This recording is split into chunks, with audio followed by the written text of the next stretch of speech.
This episode is brought to you by Four Hymns, Warby Parker, and Framebridge. Empty Frames is an independent production. The commentary expressed here is our own and does not reflect the opinions of the Isabella Stewart Gardner Museum or its staff. To learn more about the museum, including the 1990 theft, please visit the museum's website at www.isgm.org. If you have any critical information relating specifically to the 1990 theft, please contact the museum's security director via the options provided on the museum's website. The museum continues to offer a reward totaling $10 million for information that can lead to the return of the stolen artwork. We are bothered by the loss the art world suffered in 1990, and we are not content with the status quo. One stolen painting to note is from Manet, a French artist who created Che Tortoni circa 1880. It's an elegant depiction of a man sketching a half-consumed beer on the table as he calmly looks at his audience. We started this podcast to raise awareness of the theft and to show our support for the ongoing recovery efforts. While those recovery efforts progress, as they do daily, we encourage our listeners to visit the museum, to appreciate its incredible collection, both past and present, and to donate directly to the museum through its website. Again, if you enjoy this podcast and you feel as we do about the missing artwork, the most productive way for you to express your view is to donate directly to the Gardner Museum via its website. Go to isgm.org and look for the Join and Give tab, where there are options to make a donation of any size to support the museum's mission. Please donate today. And when you do, let us know on Twitter so we can personally thank you there. Thanks again.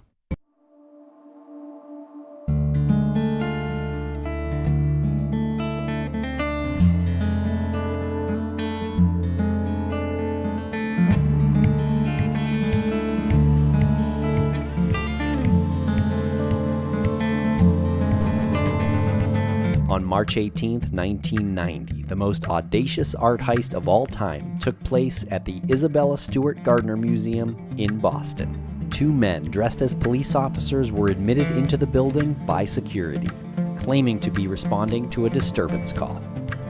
In 81 minutes, 13 pieces of art were stolen. Among the portraits, stripped from their frames, were works by Vermeer, Degas, and Rembrandt.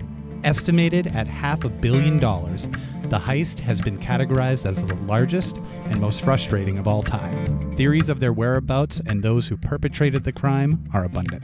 In this podcast series, we will dig as deep as possible into the case, the theories, and the social and economic impact the greatest unsolved art heist of all time had on the community. This is Empty Frames, a heist story.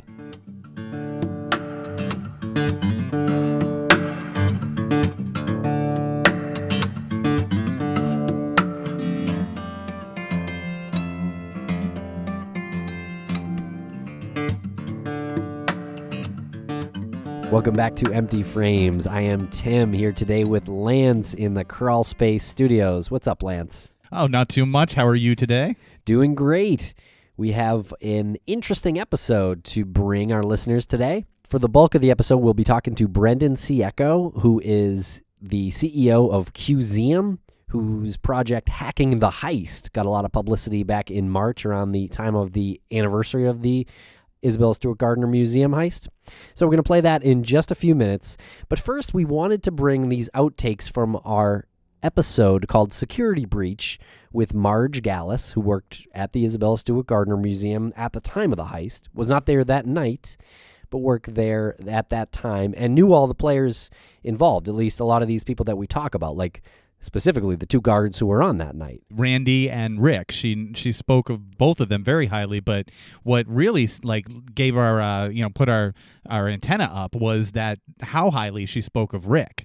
And we have some of these moments that just didn't make the last episode, and we wanted to put it out there because we don't want the listeners, especially Rick Abath, who was, notoriously connected to the heist because he was there, and you have the picture of him duct taped down in the boiler room.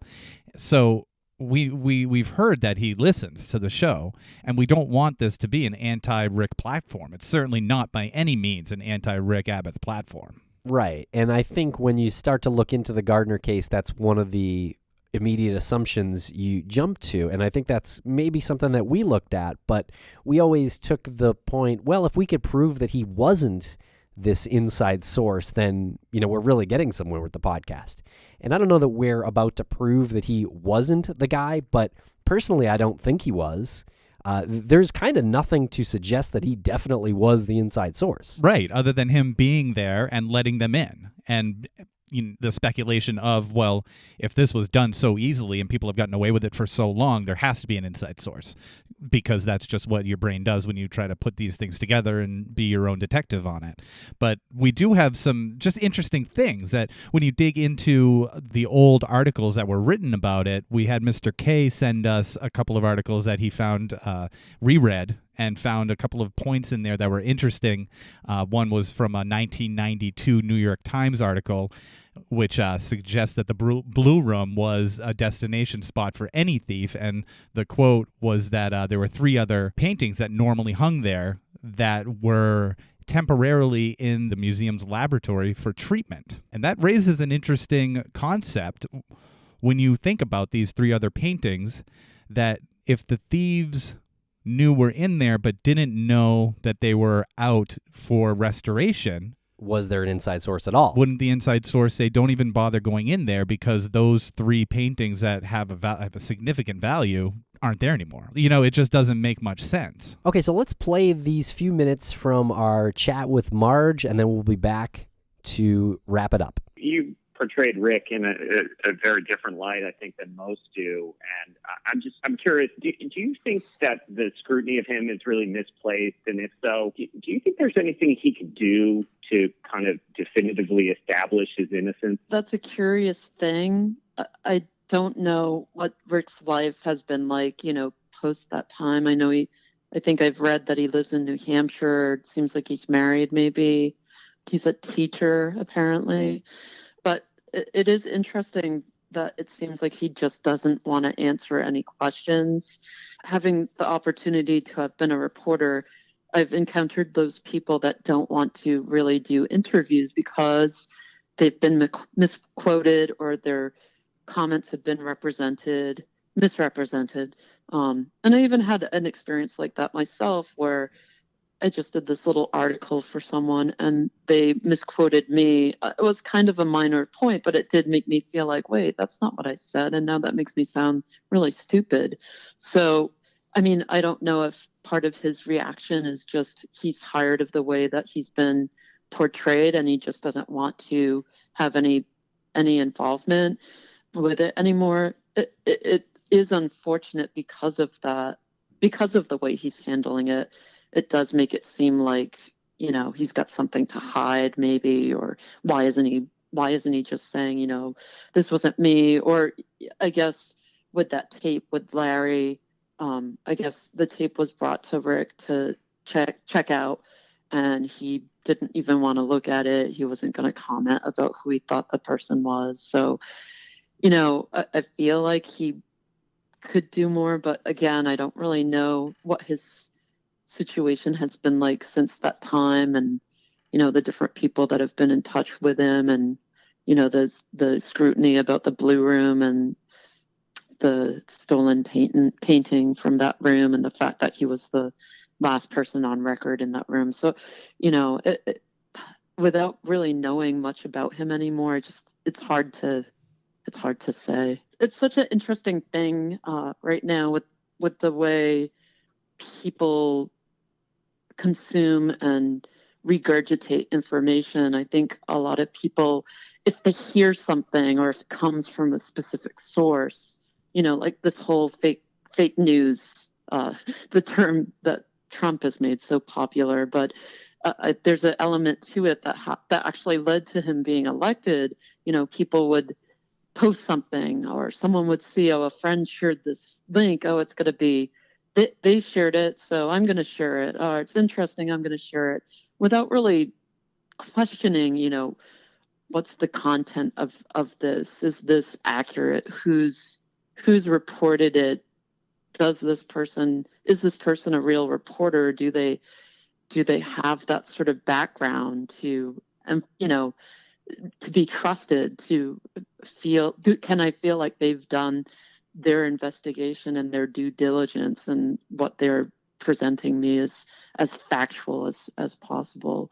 So I think, people kind of jump on bandwagons, and I kind of feel a little bit like that's what's happened with Rick. Like I said, he was a clever guy, and he did do things. At a certain point, he was making money by hosting band concerts in his basement, for instance, which I guess is probably illegal. But, he was a clever guy, and he figured out how to do that. Does that make him a crook, or does that make him a thief? I don't think so. He was a guy making some spare cash, and bands got hurt and no one got hurt.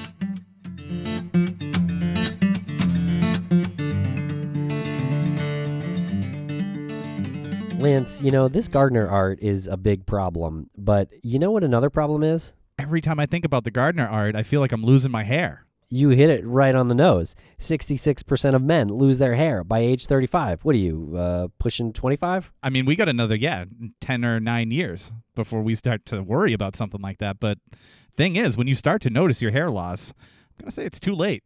And I know you, Lance, you'll probably end up turning to like a weird solution like snake oil pills, or you'll do nothing when you can just listen to reason and turn to medicine and science. Were you following me that day when I went into the gas station convenience store and I asked the clerk if he had any snake oil pills to help with my bald spot? I am always following you. So follow me on over to forhims.com. A one-stop shop for hair loss, skin care, sexual wellness for men. Thanks to science, baldness, it's optional now. And right now, our listeners get a trial month of Hims for just $5 right now while supplies last. You see website for full details. This would cost hundreds, thousands. Probably millions. Probably at least $500 million. Or $1 billion, maybe. If you want to scratch the B word, then let's do it. Well, Turbo's about to. Aha, very good. Yeah, it would cost that much if you went to a doctor or a pharmacy. So instead, go to forhims.com/frames. That's forhims.com/frames. forhims.com/frames.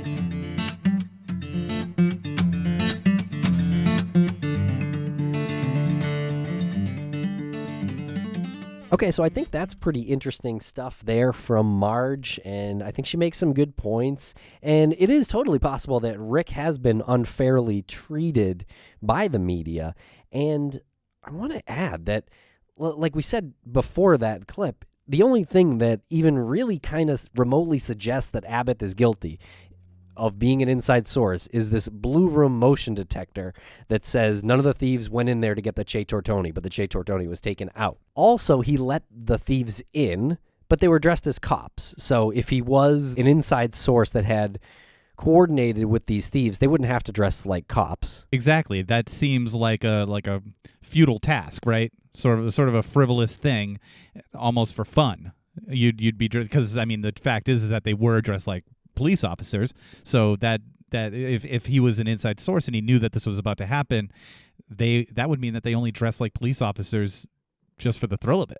Right. So I guess what I'm asking is, I want to know more about these motion detectors from the Blue Room. Could they have been faulty? So how many times on record have there been false motion sensors that have gone off in the past? Did it happen after the fact too? You also mentioned these articles that Mr. K sent from a New York Times article in 1992, where they were comparing this theft that was unsuccessful to the Gardner theft, and was talking about the thieves being proficient in disabling a moderately sophisticated electronic alarm system in this attempted Hyde heist. But it also said that happened in the Gardner heist. So am I missing something, that the thieves disabled a moderately sophisticated electronic alarm system? Because that's what the New York Times in 1992 said. Well, it does show a bit of confusion, right, with the details that are out there. As far as we know, right, there hasn't been anything saying that any sort of alarm system, whether it was the local alarm system or the one that goes to the police, nothing had been disabled. All we know is that a videotape was taken. In Steve Kirchin's Master Thieves, it talks about some moments that the alarm system had that night. So maybe that is part of this. I really don't know. I'm confused. But what we're saying is we need to get a little more information about this motion detector, because it seems like they missed some of these steps from the actual thieves anyway. Or it could be that on top of some information that is disseminated that is not accurate. Like the 2 articles from 1992 that Mr. K forwarded to us, the Yankee Magazine article, which just says that the thieves ignored those 3 paintings that were being restored and a John Singer Sargent painting and went with the Che Tortoni. Right. So they didn't realize in that article that those 3 paintings weren't even in that room. And this motion detector doesn't detect the thieves going back down to the basement to check on Rick at one point, even though we were told that happened.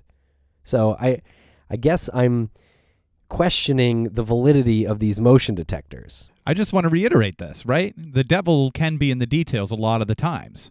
And you have what's detected in the blue room. We have what we know was not in the blue room, which was 3 paintings of extreme value. And we have somebody who worked at the museum who could have told the thieves that they weren't in there, don't bother going in.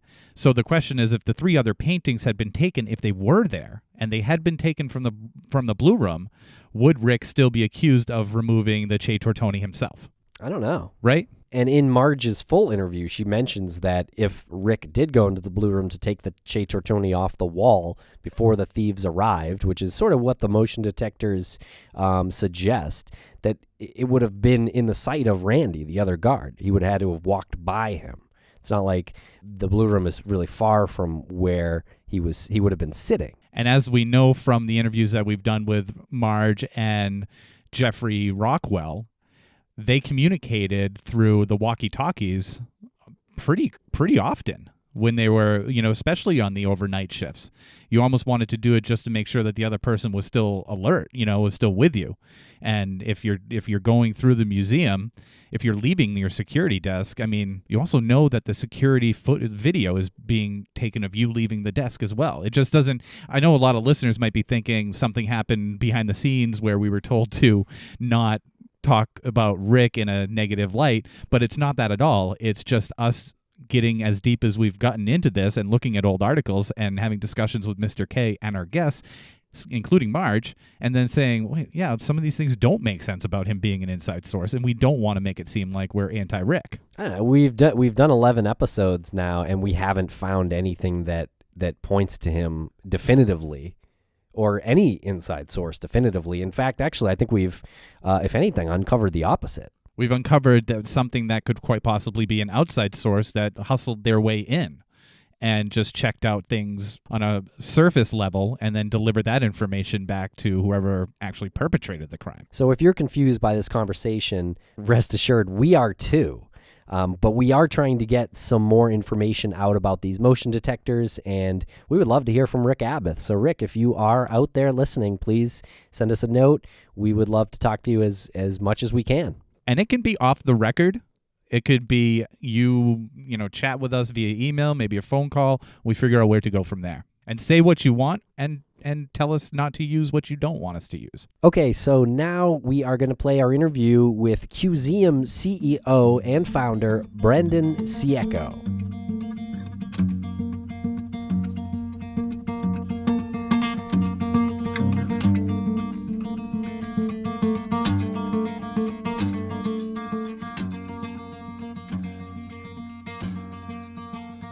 Lance, I know you have terrible vision, and I know that because I have perfect vision, so I always like hold that, as a big difference between you and I. Yeah, and you're visionary. Right, and you're not. So did you know that you can get a free home try-on program with Warby Parker? Now, what is a free home try-on program?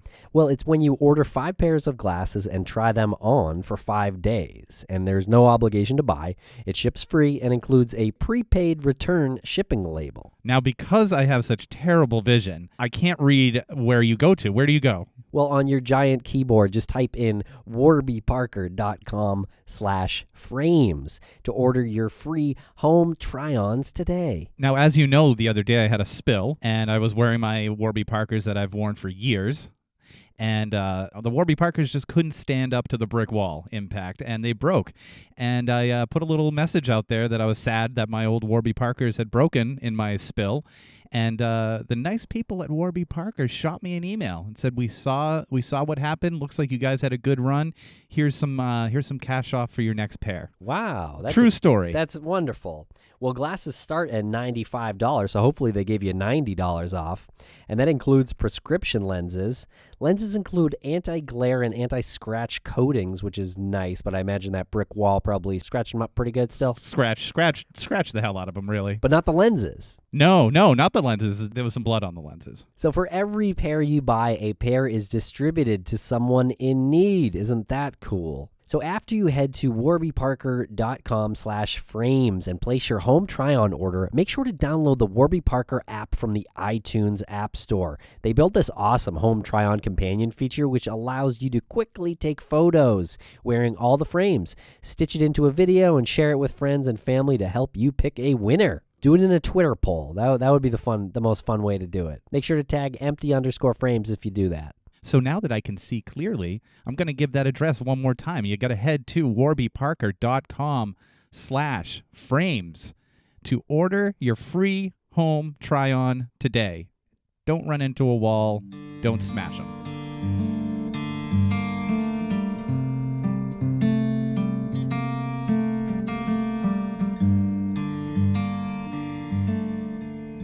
Can you tell us about your project? I live and breathe art and technology, and a couple weeks ago, some members of my team were talking about some interesting new ways that we could push the limits of augmented reality. We had been working very closely with some of the new possibilities that are enabled by Apple's AR kit and working in the museum atmosphere to test some of those new concepts out. And I came back from one of my recent prototyping sessions, and a member of my team was like, hey, what would be really cool is if we put the stolen art back in the frames at the Isabella Stewart Gardner Museum.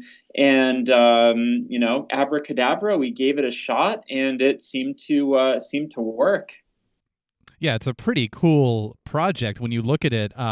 It's called Hacking the Heist, and this is an offshoot of your larger company, Cuseum. And it's all very interconnected and relatable. Can you tell us a bit about what Cuseum is about? Yeah, Cuseum's primary mission and goal is to help museums, public attractions, and cultural institutions engage their visitors, members, and donors using the power of technology. We're based in Boston. We started a couple years back with that vision in mind, and have been able to work with over 150 institutions of different shapes and sizes on a variety of different digital engagement endeavors. So it's, again, it's something that we're all super passionate about, and being able to work with these organizations that have such a critical role in society. It's something that we wake up excited about every day. Very cool. So Hacking the Heist. So you can take a device, a tablet or an iPad, and you can hold it in front of the empty frames on the wall at the Isabella Stewart Gardner Museum, and you can see the actual paintings through the tablet as if they were really there in their frames.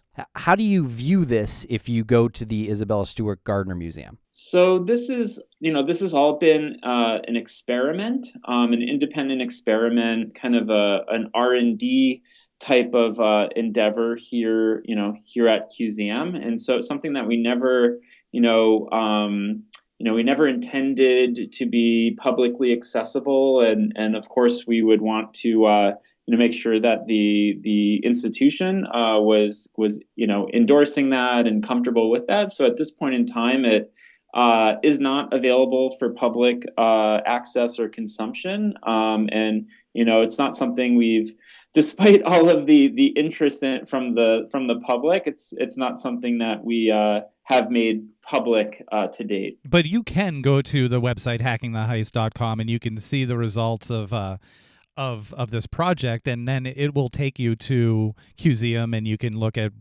everything that company has to offer. This new way to walk through a museum and experience the artwork. And we do know that the Isabella Stewart Gardner Museum is very, and as most museums are, very particular about what is captured there. And I think keeping it private the way you're keeping it is probably in everybody's sort of best interest. I mean, there's so many ways to go about technology, and in specific, looking at augmented reality. In some ways, we live in this wild, wild west with regards to where the virtual world, the digital world exists. Who owns that? Who owns that space? Who owns that opportunity? And a lot of those initial conversations were opened up around, some of the earliest examples being Pokemon Go or Snapchat's art project. So it's still a very interesting nascent space. Yeah, I mean, it's interesting to see the dialogue that projects such as Hacking the Heights have started, and will continue to spark. What was the Gardner's Museum? What was their reaction to it? I can't really speak on behalf of the Isabella Stewart Gardner Museum. So if you're looking for an official statement from the museum and their team, it'd probably be best to reach out to them directly. Yep. Okay. Same reaction we got from the podcast. For sure. I mean, we're Bostonians. We're neighbors. We support the Gardner. We go to the Gardner all the time. We have conversations from time to time with staff that work at the Gardner Museum. So there had been, instances of staff at the Gardner knowing about what we're working on and asking about it and things of that nature.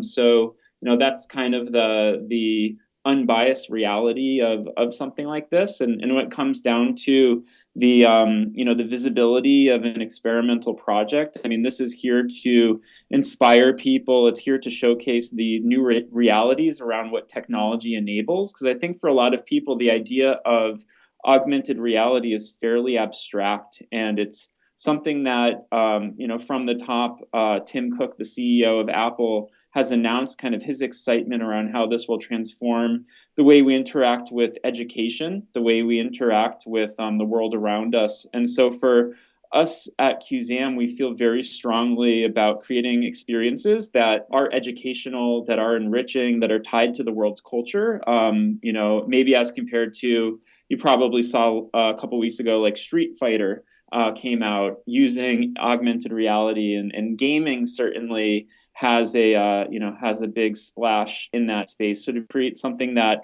shows the beauty of the art that was previously on display, for instance, or raises awareness about the heist, or raises awareness about what the works even looked like. For us, we quickly realized most people don't know what the works look like. And that's kind of an interesting thing as you're walking through the museum and you pick up that pamphlet that has outlines of all of the frames and objects and has a key with different numbers inside those frames. And you're like, that doesn't tell me really anything about the importance of that Rembrandt or that Vermeer or what it looked like. And museums in particular, being as visual as they are, we felt that it would be so inspiring and also a testament to Isabella Stewart Gardner herself, who was a pioneer and a visionary and kind of experimented and kind of did things on her own intuition that interested her. We felt that it would honor her legacy, especially in this month. It sounds like there's a part of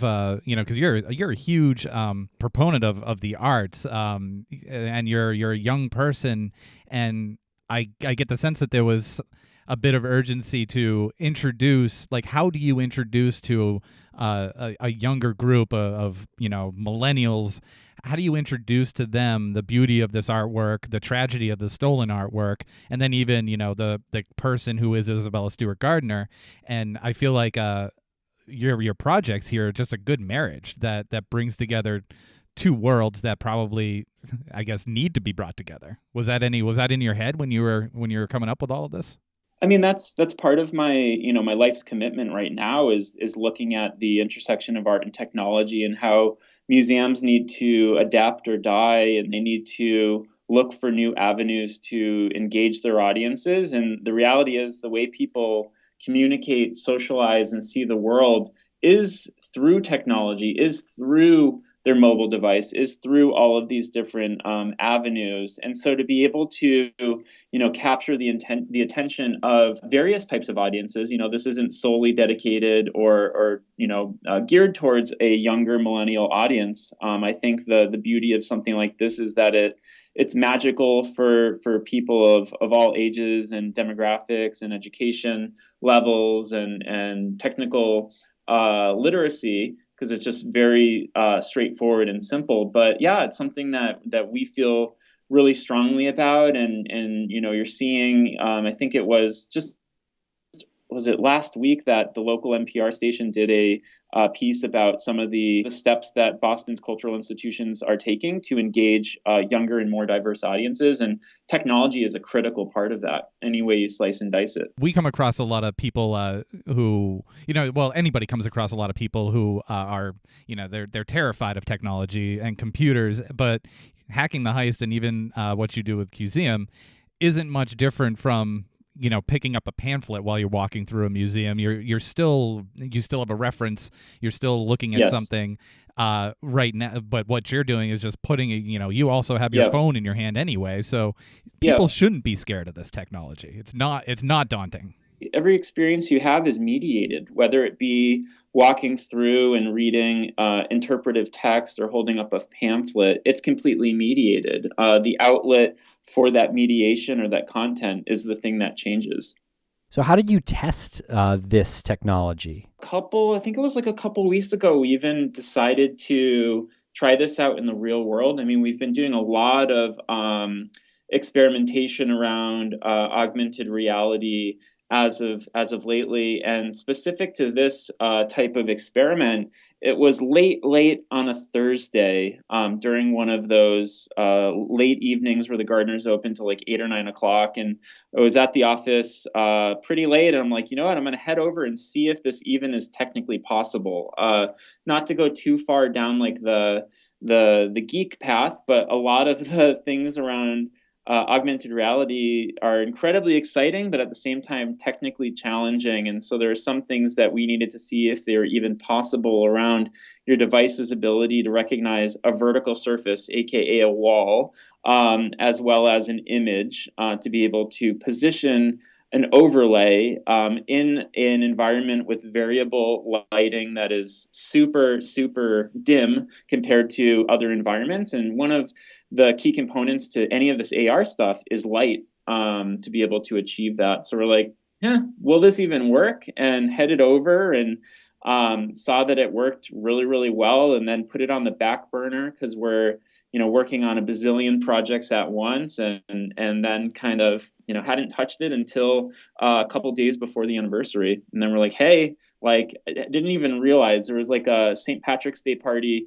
at our office on that Friday, and I was in a conference room after a call, and I'm like, like, I feel like it kind of sort of happened in March, and then realized it was that Sunday.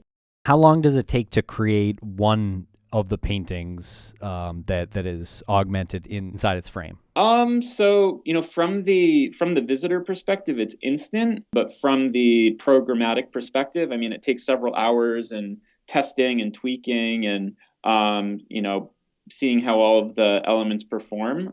So that did take a little bit of time and trial and error. Cool. And how many? It says you're planning to add more of the paintings. How many have you done to this point?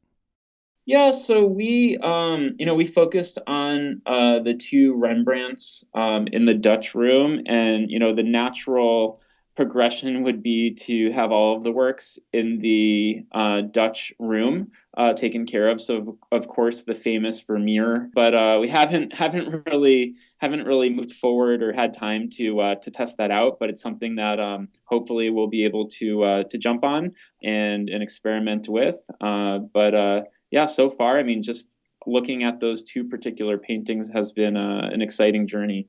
So if you could choose one of the 13 stolen pieces of property from the museum to have back, if you could just choose one that you could see back in its frame in real reality, which one would it be? Have you thought of that? No, I haven't really thought of it. It would probably be Christ in the Storm.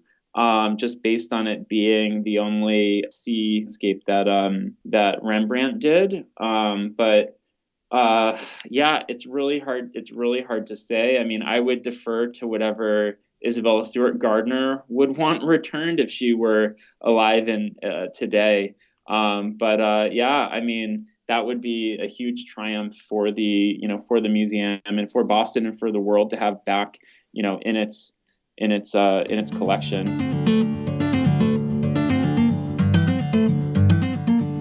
If you've previously listened to this show, you've heard us talk about FrameBridge. They make it super easy and affordable to custom frame your favorite things, from art prints and posters to the photos on your phone. Here's how it works. Tell me how it works. You go to framebridge.com. Come on. You upload your photo from your computer or directly from your Instagram feed, which is a cool little thing you can do. Lance, I know you don't care because you don't have Instagram. But I care. I care about the people who do have Instagram. But also, if you have a physical item like ticket stubs or art prints or posters or like an old book or something like that, they can provide secure prepaid packaging so you can mail it in for free. And you can preview your item online in any frame style. You choose your favorite or get free recommendations from their talented designers.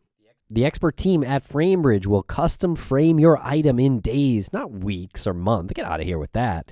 And they will deliver your finished piece directly to your door, ready to hang. So if you have a stolen The Concert by Vermeer, get that thing reframed at FrameBridge. Yeah, send it in to the FBI, and our listeners will get 15% off their first order at framebridge.com when they use our code FRAMES. That's remarkable. We were really happy when we got our Empty Frames logo framed by FrameBridge. Oh, my God. It's imposing. It's huge. And it's hanging up proudly in our studios. So thank you, FrameBridge, for giving us such a wonderful product. Yeah, the colors are just beautiful. And so you can get started framing your photos or art today. Just go to framebridge.com and use promo code FRAMES, and you'll save an additional 15% off your first order. So just go to framebridge.com, promo code FRAMES. One more time, framebridge.com, promo code FRAMES.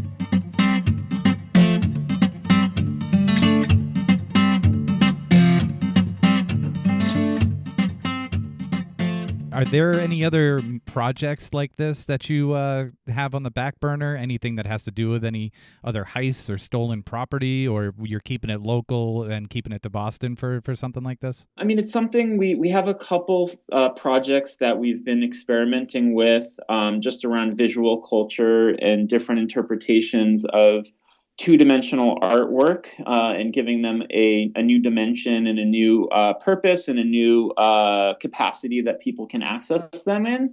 I think what's been really exciting for us is all of the surprise or unintended dialogue that this has started, and looking at something that the committee that oversees African museums posted something saying, wouldn't it be great if this was something we did to show culture that has been taken from our country and is in the process of being, restituted. And I think that's a really extraordinary reaction to think about how much of the world's culture is endangered, how much of the world's culture has been stolen from its country of origin.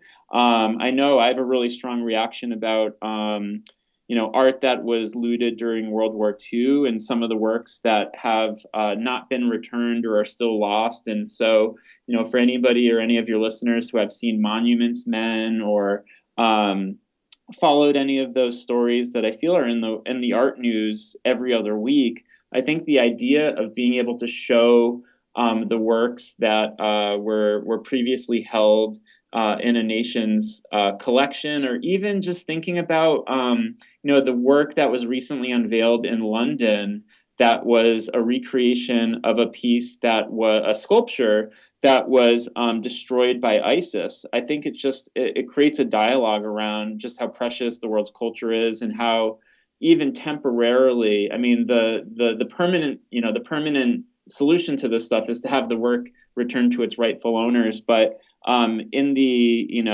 meantime, using digital to create a dialogue or show what something looked like to tell its story, I think is a great, powerful way to use technology. Inc. magazine, you named you as one of the most successful 30 under 30, their famous 30 under 30 list. What does that feel like as an entrepreneur like yourself? How does that feel when you get named in that mix?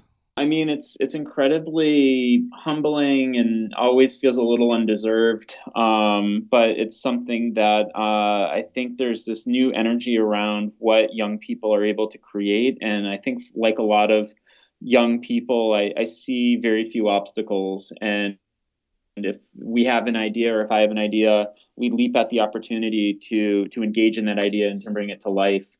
So it's a really exciting and energizing feeling. It's gratifying, and I think I'd be nothing and I'd be nowhere without the support of my mentors and people who have been helped me be the best entrepreneur that I can be. Great, that's awesome. How big is Cuseum? How many employees do you have? So we're a 9-member team right now, but we are growing. So we're looking to hire a few new members to join the team. So if there's anybody listening at home that finds what we're doing interesting, give us a shout. We're always looking for passionate people that want to drive this mission and vision forward. Very cool to see the two worlds come together, because I thought that I appreciated art, and then we started working on this Empty Frames podcast, and then once you see it and you're up close and you experience it, it's a whole different